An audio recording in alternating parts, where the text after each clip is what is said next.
Merci de suivre leur thème. Mesdames, Messieurs, bonjour et bienvenue aux informations. La réunion du groupe de soutien est suivie sur la situation au Mali s'est achevée hier soir ici à Bamako. La rencontre a symboliquement marqué la réintégration de notre pays dans la diplomatie multilatérale. De hauts représentants de la communauté internationale qui ont fait le déplacement de Bamako expriment toute leur solidarité au Mali. Et devant la presse, la réunion a invité les autorités maliennes à renforcer la cohésion entre les institutions de la transition pour la restauration de l'autorité de l'État dans le Nord et l'organisation d'élections libres et transparentes au cours du premier trimestre de l'année 2013. Ibrahim Traoré pour le compte-rendu. La communauté internationale va reprendre sa coopération avec le Mali, suspendue depuis le 22 mars dernier. La réunion de Bamako a symboliquement marqué la réintégration du pays dans la diplomatie multilatérale. Toutes les parties prenantes, CEDEAO, Union africaine, Union européenne, Nations unies et autres acteurs internationaux affichent leur totale solidarité avec le peuple malien. Cet appui politique de poids est un pas important vers la résolution de la crise, dixit le ministre des Affaires étrangères et de la coopération internationale. Nous nous en réjouissons parce que c'est une victoire diplomatique pour le Mali. Malgré notre situation, c'est une victoire diplomatique. Nous avons pu réunir ici tout ce que l'environnement international compte de forces disponibles pour nous accompagner était là à Bamako. Deuxièmement, je voudrais vous dire qu'au cours de cette réunion, le Mali a donné son point de vue. Cela aussi est positif, parce qu'aujourd'hui, pour parler du Mali, nos partenaires viennent à Bamako et tiennent compte de notre point de vue. Il faut le reconnaître, c'est une avancée considérable. Tous les participants partagent le même point de vue sur le concept stratégique à adopter pour reconquérir le nord du Mali. Le document n'est pas encore rendu public. Les planificateurs militaires sont attendus bientôt à Bamako pour parachever les détails. Les pays de la CEDEAO ont maintenant un peu plus d'1 mois pour finaliser ce dossier. Un dossier qui sera examiné par le Conseil de sécurité des Nations Unies et qui doit donner son feu vert pour le déploiement d'une force internationale au Mali. Je suis heureux de constater qu'après les résolutions 2056 et 2071 du Conseil de sécurité des Nations Unies, nous avons reçu ici la promesse de tous nos partenaires, multilatéraux et bilatéraux, d'apporter leur soutien à l'initiative conjointe de la CEDEAO et de l'Union africaine pour que nous puissions aborder cette crise au Mali dans tous ses aspects. L'aspect politique, l'aspect sécuritaire, l'aspect humanitaire. Et je voudrais également souligner la parfaite concordance de vues entre les organisations qui ont promu cette idée. À Bamako, il y a eu une unanimité pour rejeter le terrorisme, pour rejeter l'intolérance, pour ne pas transiger sur l'unité, sur l'intégrité, sur le caractère laïque du pays. Et à Bamako également, il a été réaffirmé que le Mali doit être au centre de nos démarches. Nous n'étant là que pour apporter notre soutien au Mali, qui doit être devant. La réunion de Bamako a appelé les autorités maliennes à renforcer la cohésion entre les institutions de la transition. Le but est de faciliter la restauration de l'autorité de l'État dans le nord du pays et l'organisation d'élections libres et transparentes au cours du premier trimestre 2013. La présidente de la Commission de l'Union africaine a insisté sur la mise en œuvre rapide de toutes ces décisions prises à Bamako. Nkosazana Dlamini Zuma dit soumettre dès la semaine prochaine les conclusions de la réunion au Conseil de sécurité des Nations Unies. Voilà le Mali qui est donc au centre des préoccupations et depuis l'ouverture des travaux de cette deuxième réunion du groupe de suivi et de soutien et de suivi sur la situation au Mali, le point clé des débats était le projet de concept stratégique des Nations Unies. Un projet qui définit les besoins, les mesures politiques et sécuritaires pour sortir le Mali de la crise. En somme, la réunion a parlé d'une meilleure coordination des actions pour la reconquête du nord du Mali. Déjà, l'ONU annonce l'ouverture d'un bureau de coordination à Bamako pour mieux répondre aux besoins du Mali. Le point, c'est avec Sidiki Dambélé. Mobilisation tous azimuts autour du Mali. L'Union africaine, la CEDEAO, l'ONU viennent de franchir une étape décisive dans la résolution de la crise malienne à travers cette deuxième réunion du groupe de soutien et de suivi. La formulation d'une approche globale, d'un cadre de politique générale et la clarification du partage des rôles au niveau régional et continental, conditions indispensables pour sortir le Mali du gouffre. In so doing, Il y a beaucoup d'actions qui sont engagées dans la résolution de la crise malienne. Mais il nous faut coordonner tous ces efforts pour une meilleure efficacité dans la gestion de cette crise. Abondant dans le même sens, le président du Conseil des ministres de la CEDEAO dirait que cette rencontre constitue un tournant décisif dans le règlement de la crise malienne, car le projet de concept stratégique, objet de la résolution 2011 des Nations Unies sur le Mali en discussion, définit les contours de déploiement de la force africaine. D'où la satisfaction du président de la République qui compte les secondes et appelle les partenaires à lever les sanctions sur le Mali. Je voudrais insister sur le caractère urgent de cette mise en œuvre, car nous sommes engagés dans une véritable course contre la montre et nous ne devons plus perdre la moindre seconde qui serait mise à profit par notre adversaire commun. Excellences, Mesdames et Messieurs, chers amis, en vous remerciant pour votre sens de l'anticipation, je vous prie d'accepter notre plaidoyer pour la levée des sanctions qui frappent notre pays. Ce faisant, vous aurez accru les chances de notre peuple à surmonter les conséquences d'une guerre tout aussi corrosive que celle que les terroristes livrent présentement à sa civilisation. Reconquérir le Nord et organiser les élections à l'issue de la transition, pour le président de la République, il ne saurait y avoir de dichotomie entre ces deux missions fondamentales du gouvernement. Mais il y a un hic. Nous travaillons donc à l'organisation d'élections crédibles et transparentes dans les meilleurs délais. Mais nous ne sommes pas de ceux qui pensent que les élections peuvent être organisées sur une partie du territoire malien. Le moins de centimètres carrés de notre territoire doit participer aux élections, sinon ce serait la reconnaissance du statu quo actuel et donc la consécration de la partition de notre pays. Nous ne sommes pas à l'heure du bilan, mais la cause Mali mobilise au plus haut niveau déjà. L'Union entend renforcer sa présence politique au Mali en ouvrant à Bamako un bureau chargé d'améliorer la coordination avec les autorités maliennes des activités devant les aider à atteindre leurs objectifs nationaux. Avec la mobilisation record et l'engagement des amis du Mali à cette deuxième réunion, on peut dire sans risque de se tromper que l'espoir est permis. Oui, le président de la République a mis à profit ses assises pour inviter une fois de plus ses compatriotes à l'union sacrée autour du Mali. La première aide doit venir de nous-mêmes, a-t-il dit, avant d'éclaircir la position du Mali dans les organisations sous-régionales. La CEDEAO et l'Union africaine ne sont pas des corps étrangers au Mali, comme certains le pensent. Nous l'écoutons.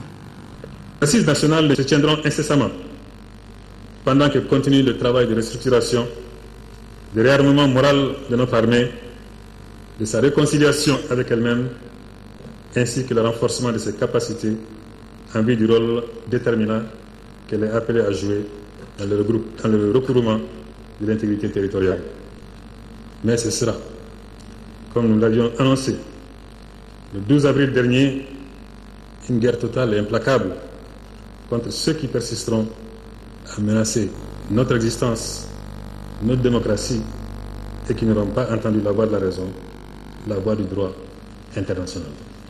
Il est clair pour nous, et je le répète, que la CEDEAO, l'Union africaine et les Nations unies ne sont pas des corps étrangers. Nous sommes partie intégrante de ces communautés et de ces organisations. L'armée nationale du Mali a besoin de votre soutien, de votre accompagnement pour faire face aux nouveaux risques sécuritaires transnationaux.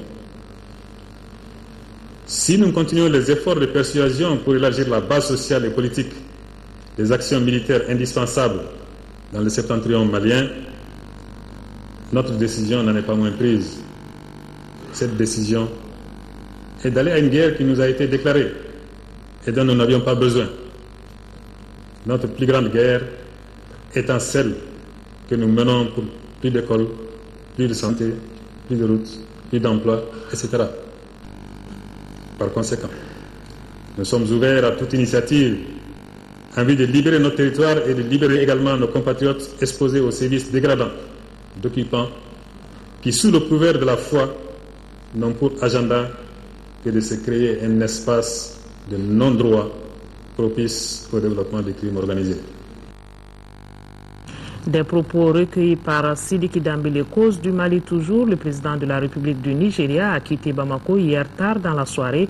Goodluck Jonathan a fait le bilan de son séjour dans notre pays, au cours duquel il s'est entretenu avec les plus hautes autorités du Mali, la classe politique et la société civile. Au centre des échanges, la crise que traverse notre pays. Et selon le président Goodluck Jonathan, le Nigeria aidera le Mali à trouver une solution à la crise. Il l'a dit au micro de Tiemoko Sagara. Nous avons de très bonnes relations avec le Mali et nous sommes ici pour pouvoir travailler ensemble de façon collective pour sortir le Mali de la situation qu'il connaît présentement. Nous avons pensé qu'il c'est bon de venir rencontrer, discuter, échanger avec toutes les parties concernées, avec le président de la République, avec le Premier ministre et le gouvernement et le Parlement, l'Assemblée nationale du Mali, afin de pouvoir collecter le plus grand nombre d'informations et de perceptions qui vont aussi nous permettre d'émettre notre point de vue et la solution à parfaire pour une sortie de crise du Mali. Effectivement, nous avons eu beaucoup d'échanges, beaucoup de discussions avec beaucoup de représentants donc, de la classe politique, de la société civile, en plus des rencontres, des discussions, des échanges que nous avons eus avec le président de la République et le Premier ministre. Donc vous savez très bien que la situation qui prévaut au Mali n'est pas seulement l'affaire du Mali ni de la sous-région. C'est une situation qui en appelle à l'intervention donc de toute la communauté internationale, de l'Afrique.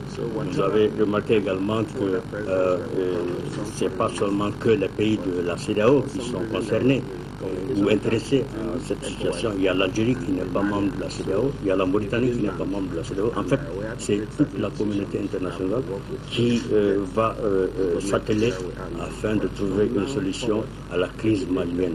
Dans les jours et semaines qui vont suivre, nous allons avoir des rencontres au niveau de la CEDEAO. Nous allons continuer toujours à prendre au Conseil et avoir les recommandations et les propositions du président de la République afin de nous prémunir de tous les aspects, de tout ce qui est possible qui va nous aider à résoudre le problème malien. Voilà le président nigérien Goodluck Jonathan qui était en visite hier ici au Mali. Santé maintenant et nous parlons de la journée nationale de vaccination contre la poliomyélite, 4e édition. Les activités ont été lancées hier en commune 4 du district de Bamako. Il s'agit de sensibiliser les populations pour venir à bout de la poliomyélite. La campagne qui a démarré hier donc au centre communautaire de Taliko prendra fin lundi prochain. Environ 2 millions d'enfants de 0 à 5 ans sont concernés par cette opération. Le reportage de Fatoumata Kone. C'est Aboubakar Sidiki, âgé de 2 mois, qui a reçu la première goutte de vaccin contre la poliomyélite. Cette première goutte donne donc le ton de la 4e campagne de vaccination contre ce fléau. Une campagne qui démarre au centre de santé communautaire de Taliko, en commune 4. Un choix qui n'est pas fortuit.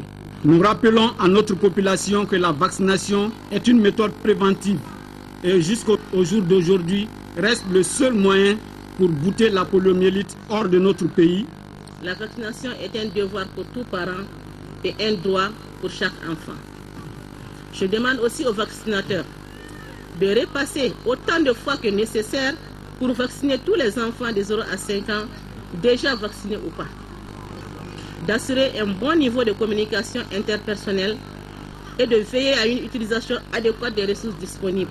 Cette 4e campagne devra permettre à la Direction régionale de la santé de vacciner plus de 1 700 000 enfants de 0 à 5 ans. Le Mali a été déclaré free cette année par l'Organisation mondiale de la santé avec 0 cas de polio.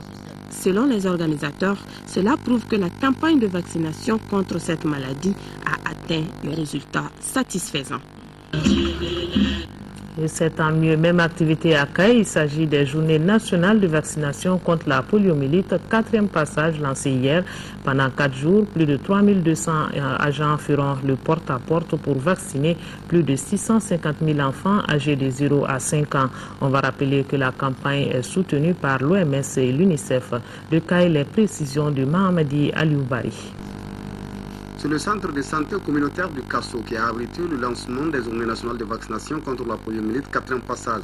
L'organisation de ces journées nationales de vaccination contre la poliomyélite découle de la volonté du gouvernement du Mali et de ses partenaires, l'OMS et l'UNICEF, dont l'objectif est de vacciner au moins 95% des enfants de 0 à 5 ans contre la poliomyélite. Cette 4e édition est un signal fort, car vous venez de l'entendre, depuis 2012, depuis l'année 2012 a commencé, le Mali n'a aucun cas de poliovirus sauvage. Ceci était très réconfortant pour le Mali. C'est vrai, nous n'avons pas de cas, c'est vrai. Mais ce qui est sûr, c'est que nous avons des voisins. Donc une 4e édition n'est pas de trop. Ce serait une bonne façon pour nous encore de couper court à l'ensemble de la circulation même du poliovirus sauvage dans l'ensemble de la sous-région. Du 19 au 22 octobre, 3232 agents vaccinataires et 426 superviseurs seront mobilisés dans la région pour vacciner 654 253 enfants de 0 à 59 mois, quel que soit leur statut vaccinal.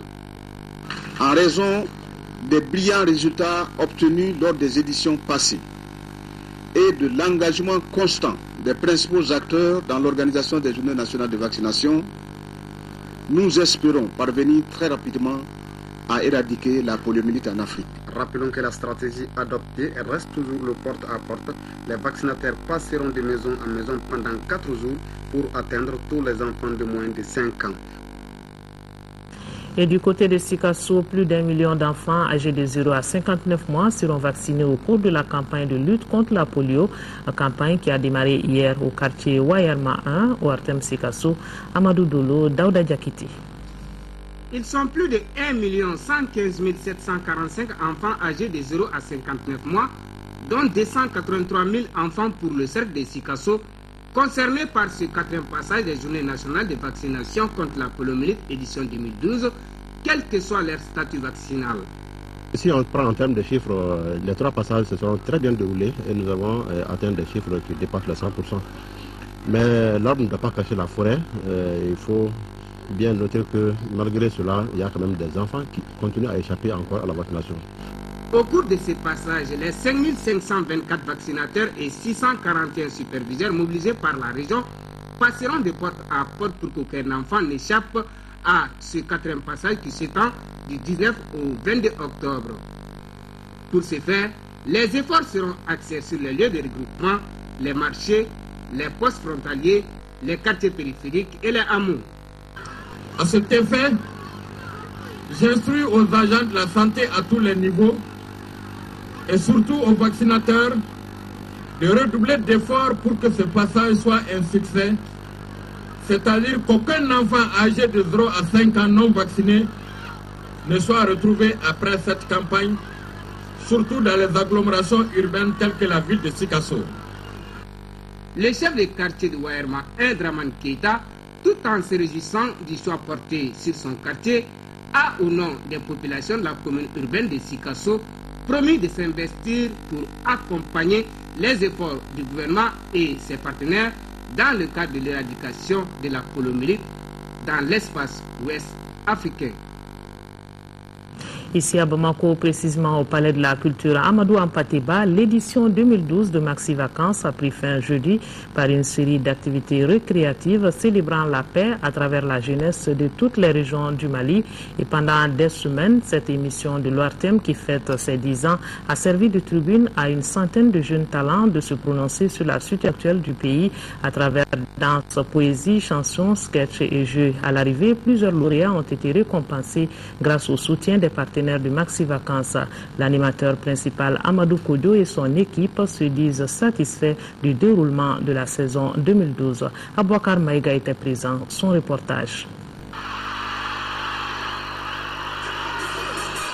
Maxi Bruit pour terminer en beauté Maxi Vacances 2012, la salle Bazmouna Sissoko du Palais de la Culture n'en pouvait plus. La finale de cette 10e édition de Maxi Vacances a duré plus de 3 heures, ponctuée de Maxi Émotion, Maxi Surprise et Maxi Cadeau. Cette année, en raison de la situation du pays, l'ORTM, à travers son émission phare dédiée à la jeunesse, a choisi les thèmes de la paix pour célébrer la créativité artistique et la culture générale chez les jeunes. Dans toutes les rubriques de l'émission où les talents ont compétit à résonner ces mots, la paix. Que ce soit en danse, en chanson, en sketch, en jeu ou en poésie, les futurs cadres du Mali se sont montrés aussi très sensibles aux problèmes actuels de leur nation. Nous sommes résolus de mourir.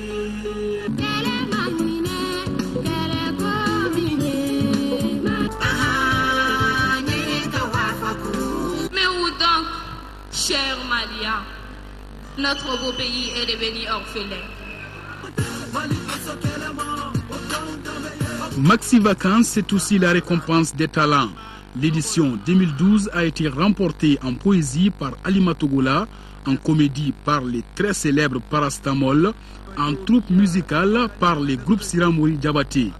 Les trophées de la musique solo revient à Souba Gomno et celui de la culture générale à Bintou Keita.